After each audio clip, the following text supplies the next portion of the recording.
රජයේ වගකීම බිස්නස් කරන එක නෙවෙයි කිව්වහම ඕගොල්ලන්ට පොඩ්ඩක් කේන්ති යනව නේද? මේක පොඩ්ඩක් අහලා බලන්නකෝ. හැබැයි මේ රාජ්‍ය ආයතන විශාල ප්‍රමාණයක් තියෙනවා වැඩක් නැති. එකම වැඩේ කරන ආයතන ගොඩක් තියෙනවා. ඒ නිසා අපි ආයතන කීපයක් අපි වහන්න ඕන. දැන්ටමත් අපි ආයතන 33ක් වහන්න තීරණය කළා තියෙනවා. වහන්න ඕන. දැන් සිමෙන්ති සංස්ථාව. සිමෙන්ති සංස්ථාව කියන්නේ එක සිමෙන්ති කිලෝග්‍රෑම් එකක් හදන්නේ. හැබැයි සිමෙන්ති සංස්ථාව තියෙනවා. සංස්ථාව ඉදම කුලියට දීලා ඒ කුලියෙන් අධ්‍යක්ෂ මණ්ඩලෙ පඩි අරගෙන ඉන්නවා. හරිද? එහෙම ආයතන වැඩක් නෑ. එහෙම අපි 33ක් තෝරාගෙන තියෙනවා. මුදල් අමාත්‍ය සමග විශේෂ ඒකකයක් දැම්මා. මේ තියෙන අනවශ්‍ය බරක් වෙලා තියෙන මේ රාජ්‍ය ආයතන ගැන සමීක්ෂණය කළා වහන්න. වහන එකත් කල් යනවා. වහන්නත් තමයි. ඒ නිසා මම මේ ළඟදී කැබිනට් පේපර් එකක් දැම්මා. එක ආයතනයක් වැහුවොත් ඒ වහන්න මැදිහත් වෙන නිලධාරීන්ට ලක්ෂ එකමාරක විතර දීමනාවක් දෙනවා. ඒ කියන්නේ එහෙම නැතුව මේව වහගන්නත් බෑ. නඩු, පැටලෙවිලි, EPF ගෙවලා නැහැ, ETF ගෙවලා නැහැ, පාරිතෝෂික ගෙවලා නැහැ. විශ්‍රාම මෙහිම තියෙන රජය. අපි කෝටි 1100ක් දැම්මා අර පරණ පාරිතෝෂික ගෙවන්න.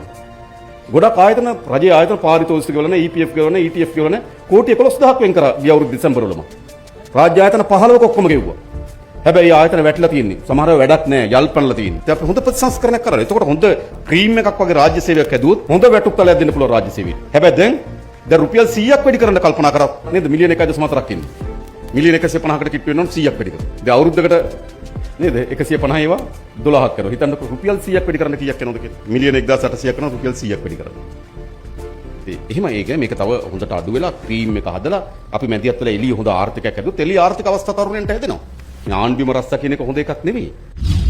කේන්තිය පොඩ්ඩක් නිවුණ නේද? දැක්ක නේද? රාජ්‍ය ආයතන විවෘත කරගත්තට පස්සේ ඒවා වහගන්නත් අමාරුයි කියලා මුදල් අමාත්‍යවරයාම කියනවා.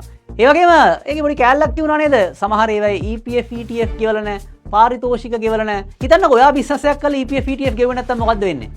කිසිම කතාවක් නැහැ. ඔයා හිරේ. අධ්‍යක්ෂක මණ්ඩලයේ හිරේ.